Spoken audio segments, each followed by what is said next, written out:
organization, which is the Perry G. Quicker Leadership Award. This award is presented in honor of Perry G. Quicker Family and Foundation, NAMC supporters for many, many years. This award is presented each year to an individual, and this year it's being presented to a couple, whose support of the nonprofit sector extends to every region of our county and across the sector. To help us out today, help me welcome Monterey County Supervisor Louis Alejo.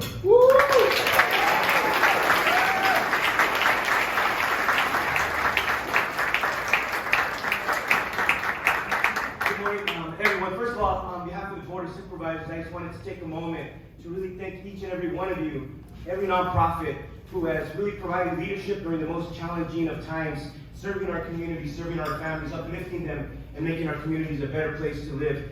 So I want to really just, first of all, thank you for everything that you've done over these last 2 or 3 years. I'm here to present an award, this Perry G. Flicker Award, to an outstanding couple who have done work of a lifetime serving our community.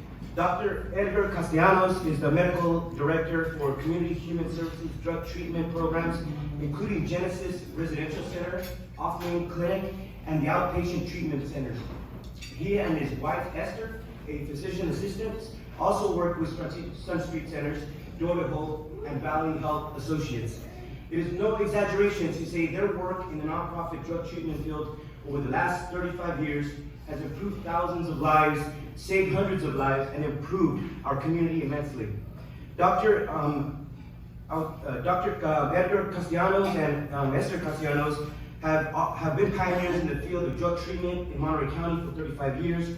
They have partnered with many local nonprofits to address endemic and epidemic substance abuse, including heroin, cocaine, crack cocaine, hallucinogens, club drugs, and most recently opioids like oxycodone and fentanyl. Their work promotes both harm reduction and abstinence-based recovery. Dr. C and Esther continue to provide life-saving treatment services in our drug treatment programs throughout the COVID-19 shelter in place. Working side by side, Dr. C and Esther Castellanos work tirelessly to help people understand addiction and manage their recovery. They are the humble heroes deserving of this great recognition here in front of all of their esteemed colleagues. Dr. C and Esther, please join me at the podium to receive your award. Let's give them a big round of applause.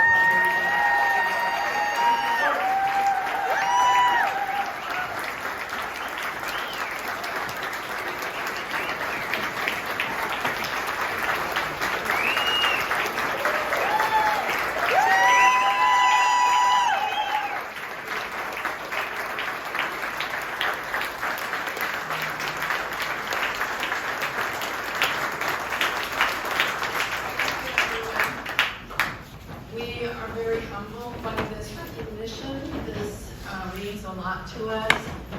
But when we set out 35 years ago to do this, we never thought it would take us to where it has. And the people that we work with, all of the agencies, all the counselors, every single person who we have managed to develop a relationship, we are thankful for everyone's help with that. And we couldn't have done it without any of you, so thank you for that.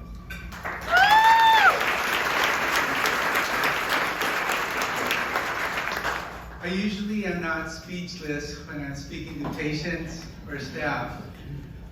You've been my better half.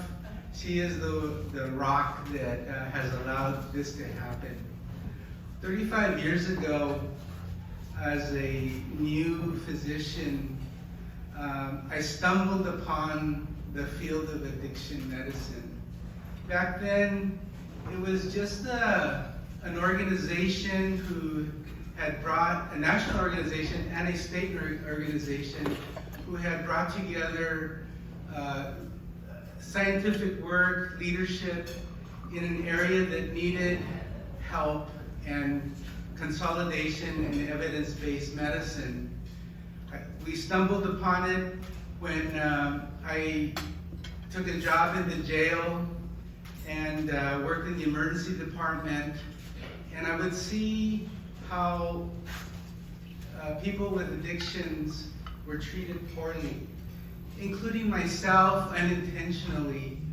I then ended up working in the jail, and my first exposure officially other than the emergency room and in the clinic at Natividad Hospital, was working at a methadone clinic. It was very unpopular for physicians to work in drug treatment because my colleagues would say, like, why are you treating these folks? Even though internally they knew that these folks needed help, because we weren't taught in medical school about addiction. It's a totally different thing now.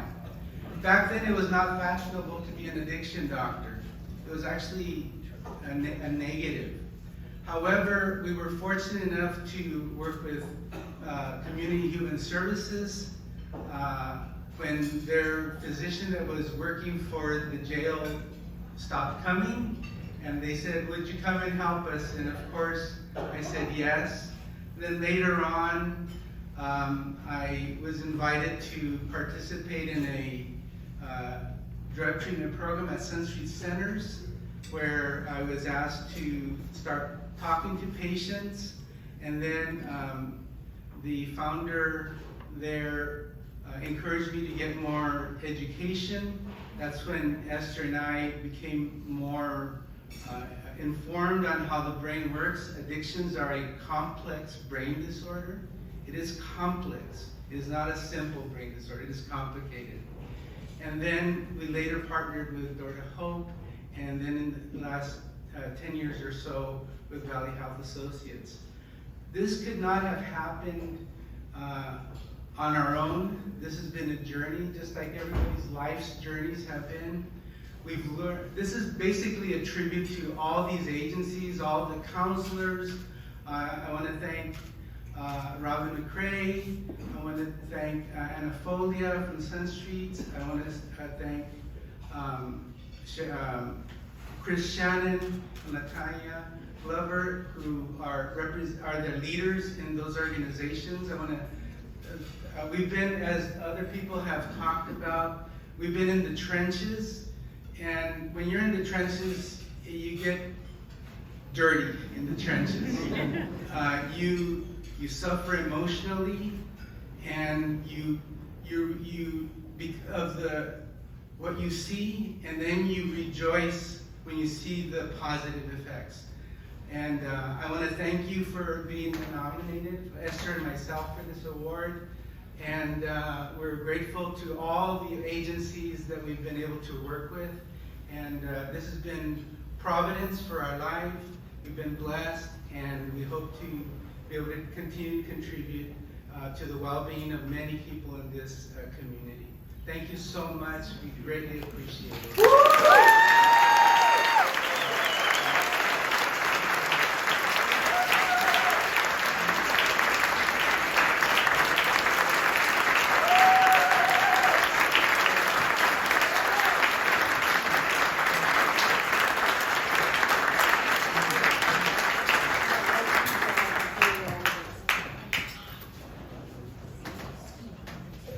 Well, now the table is empty behind me, so now we can all go to the beach and celebrate. But no, now it is my pleasure to welcome to the stage our awards chair, Deanna Pond, and Paulette Lynch, our executive director, for closing remarks.